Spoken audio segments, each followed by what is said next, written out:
This is Pet Life Radio. Let's talk pets.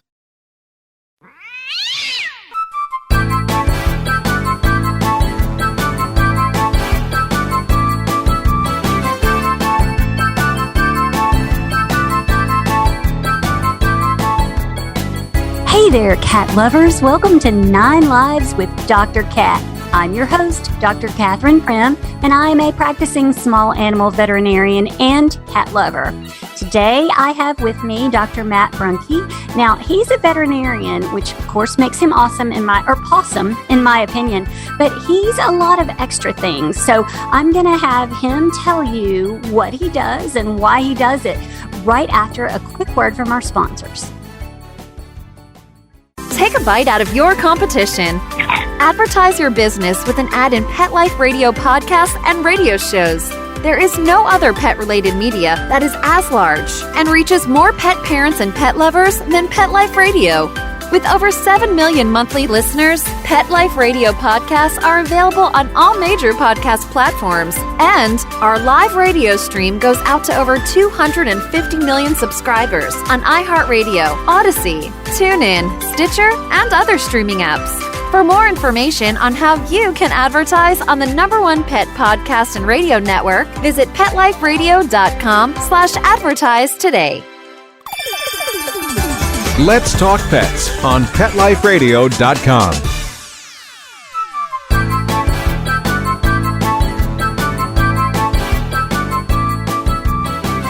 Welcome back to 9 Lives with Dr. Cat on Pet Life Radio.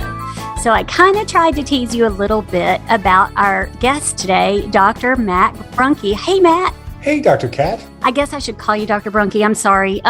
But you're super special because you're a veterinarian, but you do some other things. And I want you to tell us what it is that you do and what makes it special for cats. And thanks for having me with you and for everybody listening in. I am a veterinarian that specializes in sports medicine and rehabilitation. And you're like, wait a minute. Cats are athletes? Of course they are, whether they have to bounce around your apartment or they're out doing crazy things and hopefully staying out of trouble. But my job is to look at any animal, cats especially, also dogs. I don't deal much with horses, or actually I just consulted for an elephant the other day. So I guess it is really all creatures great and small. But anything that doesn't walk right or has trouble walking, or we don't know why it's not walking well, or we're trying to keep them walking well, is my job in a nutshell. It's my job to understand where pain can be hiding. It's my job to understand, do they need pain meds? Do they need to go to surgery? Do we need a special test? What are our pets trying to tell us? Because they're really good hiders, right? Physically and emotionally with their pain, cats can really distance themselves from us sometimes, and they can be challenging because they don't speak directly to us. So my job is to figure out what's not right and how can we make it better. Well, that's awesome. And that's the reason I wanted to have you, because I think our cats are communicating with us. They're just not using words.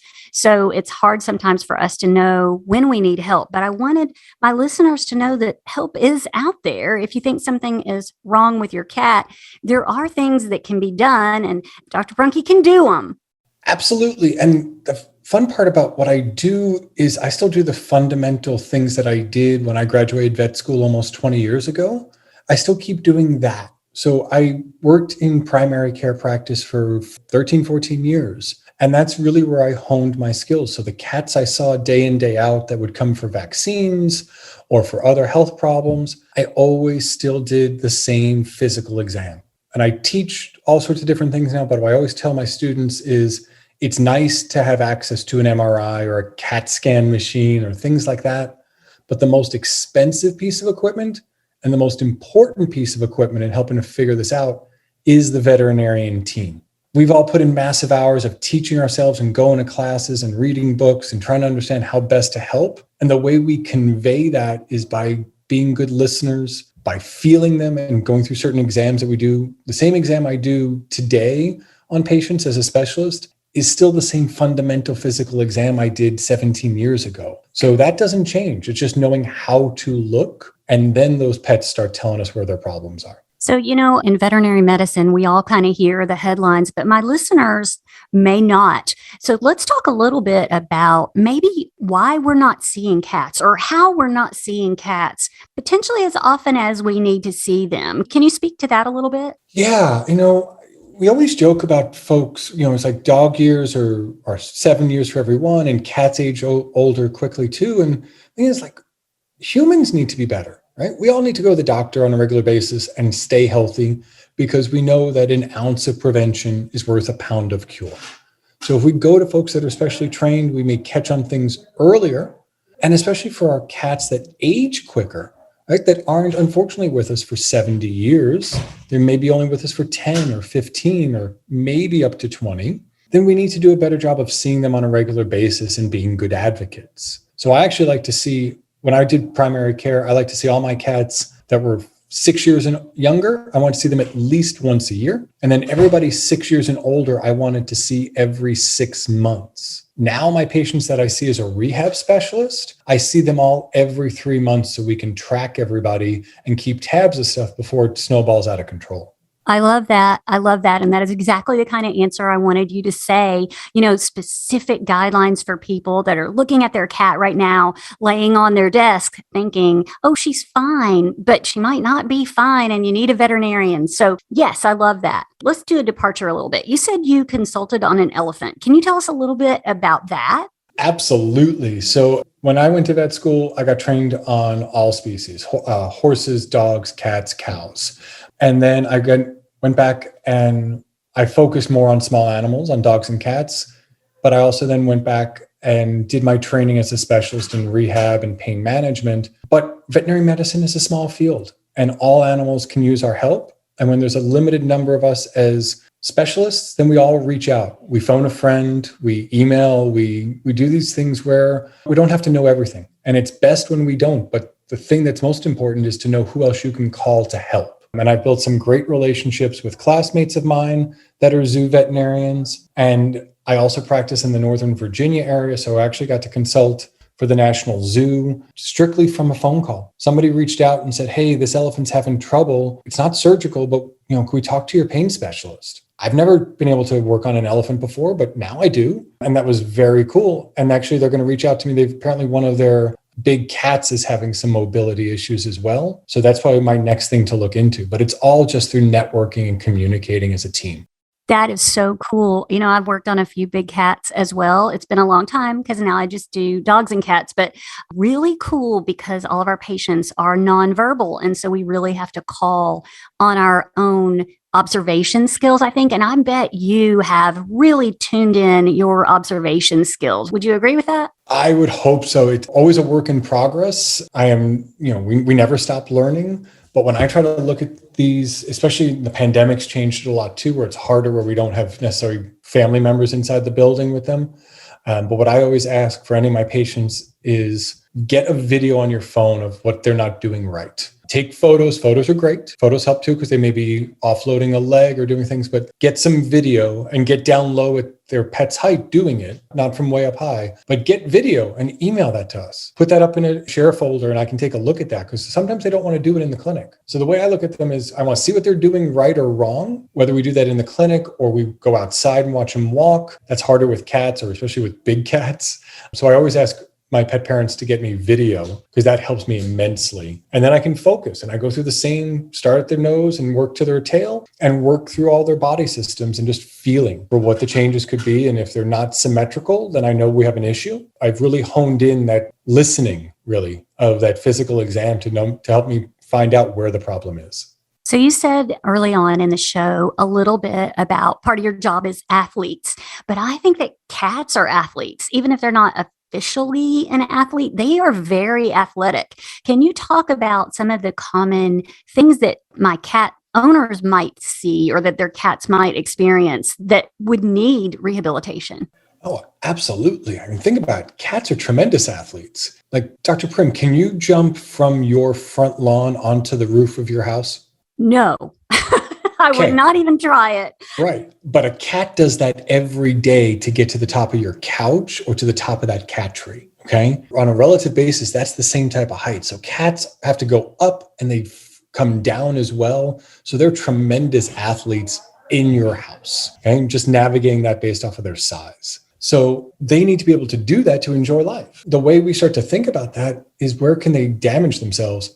Unlike dogs, sometimes dogs have issues, right? Hip dysplasia, elbow dysplasia comes from some genetic conditions. Cats have pretty good genes, but if we let them inadvertently get too fat, right, now they're putting too much stress on those joints. And if they're trying to tumble and do things in the house, they're just wearing out those joints ahead of time. So that's where they can hurt themselves a lot, is just honestly being too heavy and not being able to do much. And then they're putting cartilage damage and getting painful. And so those are the ones I'll usually find that we rehab the most, is the chubby kitties that have arthritis.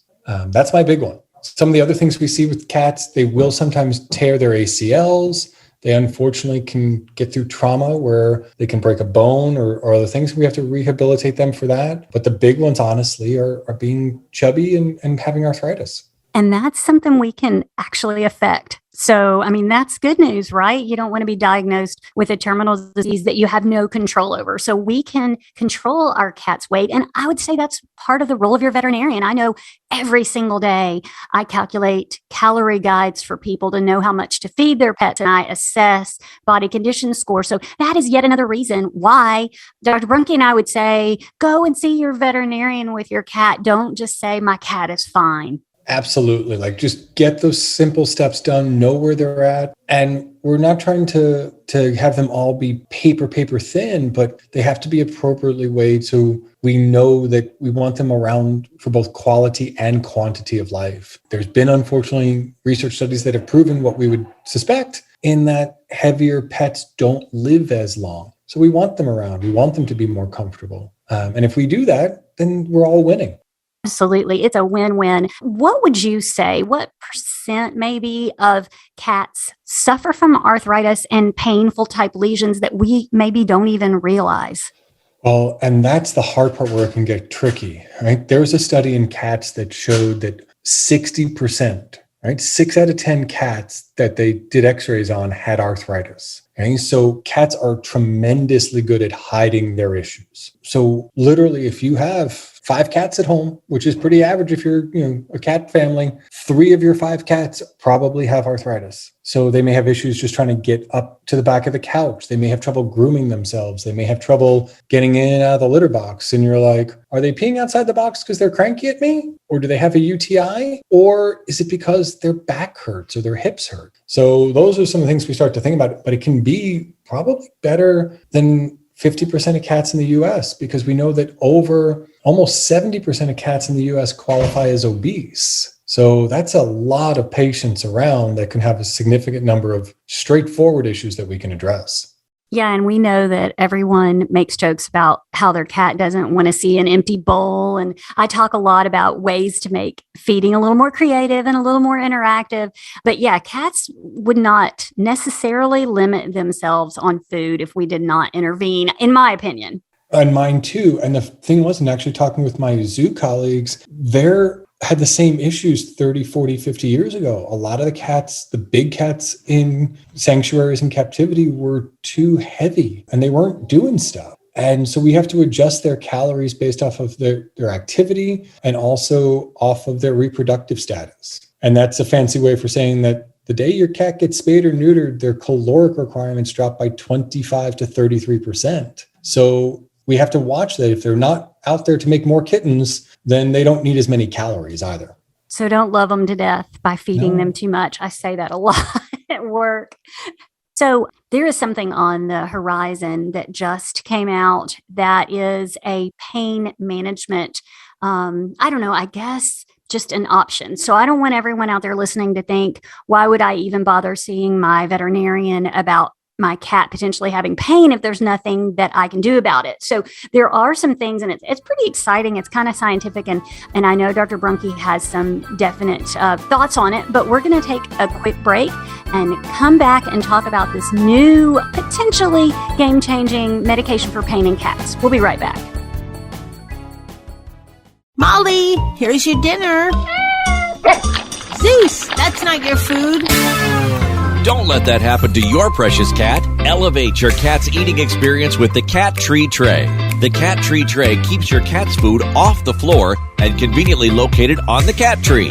It's the perfect way to eat. It's a beautiful wrought iron tray that easily attaches to your cat tree and keeps dogs and other critters out of your cat's dish. A must for multi-pet households. There's a 6-inch tray for large bowls and a 4-inch tray for smaller bowls. Purchase your cat tree tray today. Go right now to cattreetray.com. That's cattreetray.com. cattreetray.com. Let's talk pets Let's talk pets on Pet Life Radio. Pet Life Radio. PetLifeRadio.com.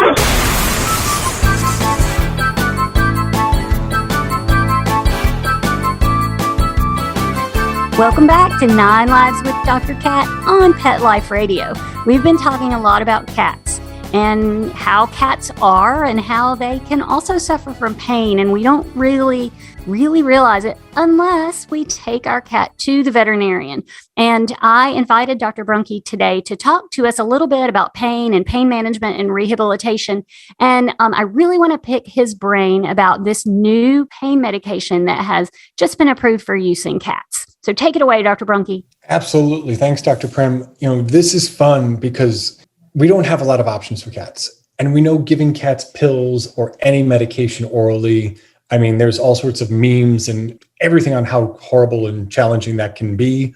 And we try to make light of it. But the honest answer is we don't always have a lot of things that are approved and tested safely in cats that we can use regularly. So when I look at that, when something new comes along, I like new things. I want to find out about them. And one of these new medications actually got tested in the United States, but got first approval in Europe. And it was federally approved in Europe for cats. And now it's gotten FDA approval for cats here just in the last couple of weeks. And that medication is called Solensia. Solensia is the trade name. And it's a very cool cutting edge medication in that it's a once a month under the skin injection. Okay, so no fighting around the mouth. Okay. And what it does is it's antibody therapy. So it's monoclonal antibodies. And what that means is it is utilizing those antibodies so that the body stops attacking itself.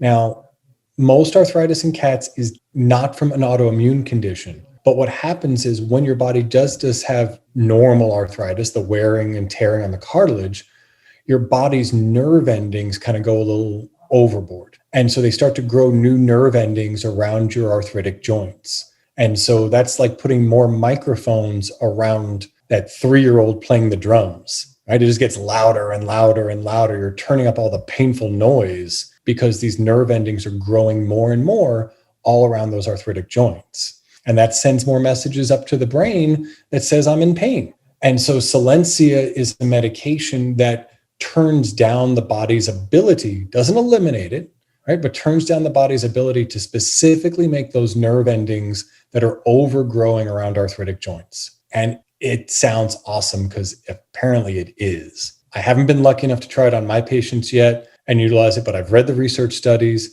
and I've been lucky enough to talk to some of my rehab colleagues in the UK and in Europe, and it has been a complete game changer for their feline patients. So I'm really lucky that we're now going to have it here, and I look forward to helping our patients with it all throughout the US.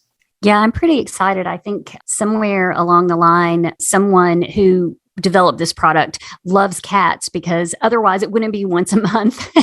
Because medicating cats can be a challenge. It can be a challenge. So I love that it's once a month. I love that my clients don't have to train their cat to a mat to tolerate an oral medication. So this is pretty exciting. So it looks like, and you correct me, but it looks like it doesn't really have a lot of side effects and it seems to be fairly safe. Has that been your understanding? That's my understanding as well. It is a very targeted therapy. And as a rehab and pain management specialist, I like targets, right? We know it's hard to get pills into them, but also, and a lot of systemic medications are very safe, right? Ibuprofen's a safe medication for people, but sometimes it can give you a stomach ulcer. With cats, they have a little bit of a narrower window for that. So we can have things that can cause side effects. But from what we understand as far right now with this new monoclonal antibody is that the worst thing is that it may not work for your particular cat, but it's not one that's going to damage their kidneys or their brain or their heart or their liver.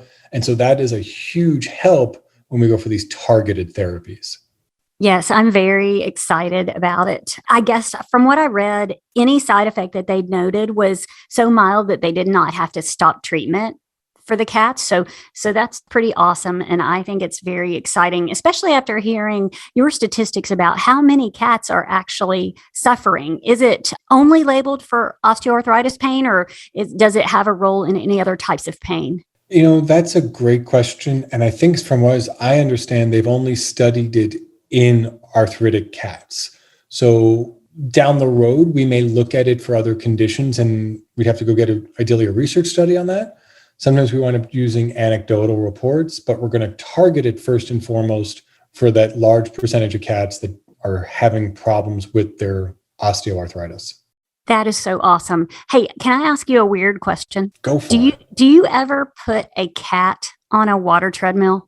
I do, and they love it, and I have video to prove it. I wanted to know. I'm like, I bet he does. But I bet my listeners would be surprised to know that a cat would love a water treadmill. And there are so many other things that you can do. So I've listened to you speak before. I know that you have creative and amazing ways to challenge the joints and muscles of pets that are being rehabbed. But yeah, I just had the thought about the water treadmill with cats. There's a couple that actually really look forward to it. We are very fear-free organized. We keep everything nice and low stress. It's not like going swimming where they just kind of fall in the deep end. We can control the water depth. We're in there with them. They can get treats during it. And we've had a number of cats from all sorts of different conditions utilize that, because then it's the buoyancy. When they're water walking, their feet are still touching the ground, but they're going to feel like they only weigh a third of their body weight. So it takes a tremendous amount of stress off their arthritic joints, allows them to build muscle.